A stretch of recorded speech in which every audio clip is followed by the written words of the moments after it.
The ways in which you view and interpret video games vary. Some may see them as colorful lights and sounds, others an adventure, some a 15-minute break, some might see an intellectual experience, and the list of possibilities goes on. It is only when we decide to view video games as an intellectual experience do we begin to see and to understand the cognitive potential video games have.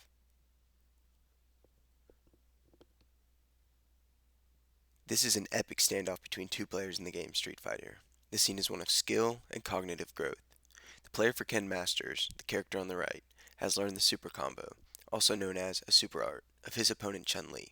Ken is intentionally and masterfully blocking every attack of Chun-Li's super art, and before Chun-Li can react, he finishes her off. These abilities are developed from cognitive growth in video gameplay. The victor learned techniques and strategies through various games and numerous hours of play. He then applied this knowledge to his current situation. By learning and understanding these techniques and cognitive thought processes, a person can develop and grow. Video game technology possesses cognitive exercises and thought processing that enables learning at various levels. At one level, these intrinsic exercises train memory, attention, perception, language, problem solving, decision making, and reasoning skills. At another level, video games provide people with the ability to learn how to learn. For example, while playing chess, a player learns about the pieces, what a rook, a queen, a pawn can do. He must remember their shape, their abilities, and their locations, amongst other things. Additionally, the player learns about learning about pieces. Not only does he learn that a pawn can only attack diagonally, or that a queen can move in any direction, but he learns that certain pieces, items, characters, and so on possess specific traits that are unique to a given environment. The player can then apply this concept outside the current game. What he learned about the queen and other chess pieces relates to Warcraft. Only peons can build and harvest supplies. Similarly, barracks are the only structures that can produce grunts, your basic standard attacking unit. In learning the pieces, items, characters, and so on, the player learns the rules of the game, and equally, he learns how to learn rules. In chess, once the king is in checkmate, the game is over. A player can either maneuver his pieces to set up for a checkmate, or he can kill all the enemy pieces and force his opponent into checkmate. In the game Counter-Strike, a player can plant a bomb, and after 35 seconds, it will explode, or he can kill every enemy player to win. These are the rules established by the game. Even though rules are specific to each game, rules can still be applied in different ways. Some players would rather kill all the enemy players to win, whereas some players would rather plant a bomb and hold out for 35 seconds. It is unique to each player as to which action they take, and it is from their learning through past scenarios and games that they evaluate, critique, retry, reevaluate, and eventually come across a general understanding of which thought process is most successful. From this learning, the player will begin to think strategically. He formulates strategies for moves he makes while anticipating his opponent's moves. As his knowledge base increases, his cognitive abilities to perceive, comprehend, evaluate, and perform increase as well.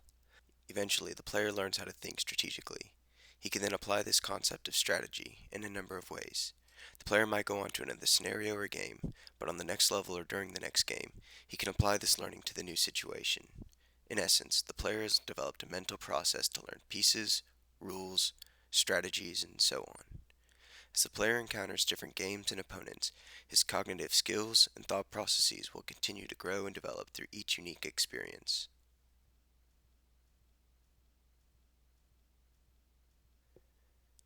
Game environments and styles differ in what they demand from the player, but through their gameplay, video games challenge an underlying cognitive process. Typically, players will have to learn an array of weapons, items, moves, characters, and other features, as well as spatial navigation, strategic planning, reaction tasks, story understanding, and so on. These elements challenge cognitive processes such as memory, language, and attention, just to name a few. Players don't typically notice this development of cognitive processes at a conscious level.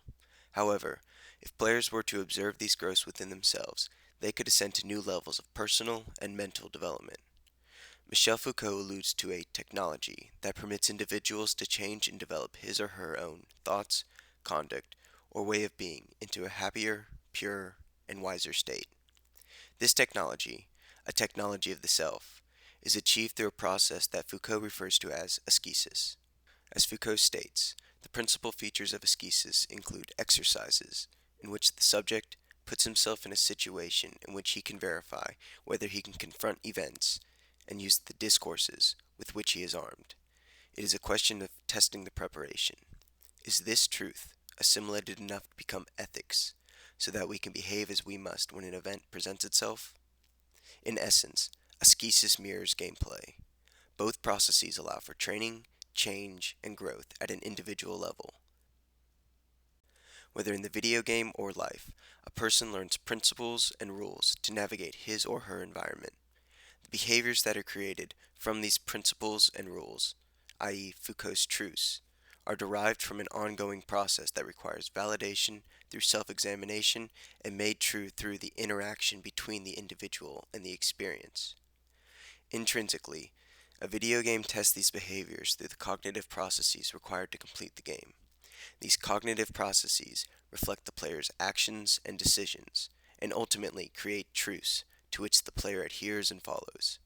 Whether these truths succeed or fail depend upon how the player learns and performs from this cognitive training, such as recalling memory for items and weapons, or the problem-solving skills developed for strategic battle. As an example of this technology, let's look at The Legend of Zelda.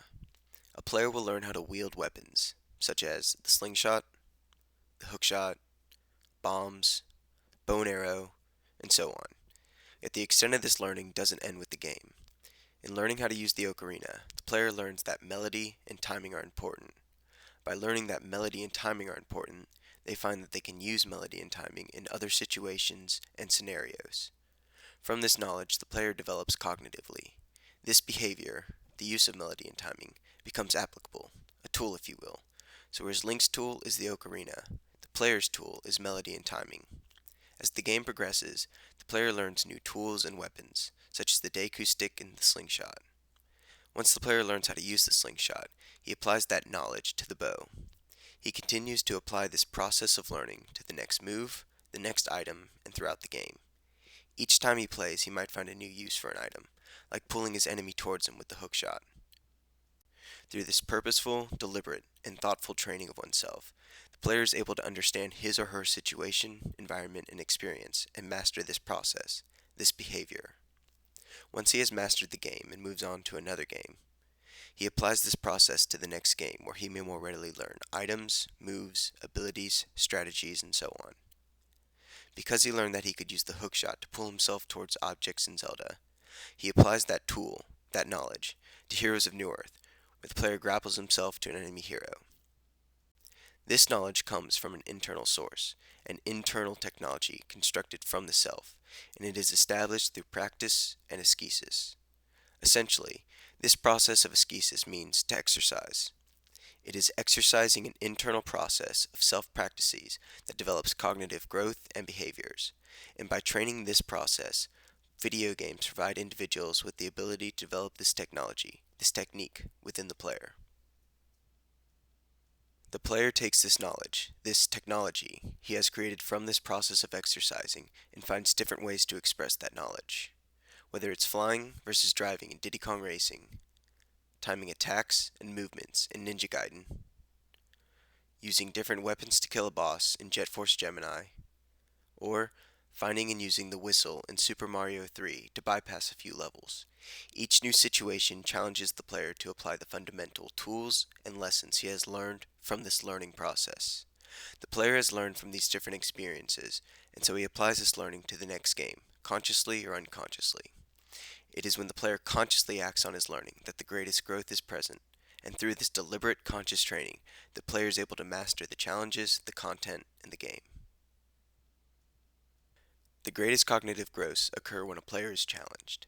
Whether it is failure, confusion, or lostness, the gamer must play at the edge of his or her skill level. If a scenario becomes too easy, or the same process can be applied without much variation, little cognitive development will ensue. Instead, the player must remain active and involved in the game's challenges and obstacles. This type and style of learning requires the player to be attentive and engaged. While each action, idea, and response to the game is important, it is ultimately the experience of the game that is valuable.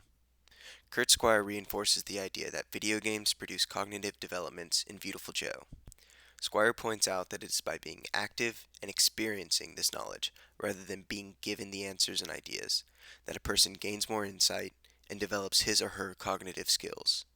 While playing, the gamer is shown how to attack and use his moves. However, it isn't until he carries out the moves himself that he fully understands the potential of these actions. When Joe slows down time, he can execute attacks and combos more efficiently. Yet the player can take this one step further, and not only will he carry out these attacks more efficiently, but he utilizes the full potential of these attacks, the full potential the game designed for him to use. It isn't until he reaches this level of skill that he is able to tackle the game's harder challenges. This enacts a process that Kurt Squire identifies as reflection on action that is central to developing expertise. If the player doesn't attempt to learn this on his own, to learn how to fully apply Joe's attacks, then he misses out on a valuable process. Action, or playing the game, does more for the player than being told what to do. If he reverts to strategy guides, FAQs, or other outside help, he will miss out on this process of learning, and likewise, he will miss out on developing certain cognitive behaviors. When a person plays a video game, he or she can learn lessons and concepts from the game and that experience. These lessons consist of specific cognitive challenges that test a player's knowledge and abilities. Reasoning and skills developed from video gameplay generates a unique learning process that is helpful to cognitive growth and development. By seeking out answers within the game, the player seeks out knowledge. Not only will he learn the answers to his questions pertaining to the game, but he also learns and develops this process of learning. It is through this process that the player develops cognitively. This cognitive growth reflects a mental training, or technology, that is constructed from the self for the self. Through this technology, individuals can change and develop their thoughts, conduct, or way of being into a happier, purer, and wiser state. Under this context, video games are a wonderful and powerful technology that can facilitate human development, growth, and life.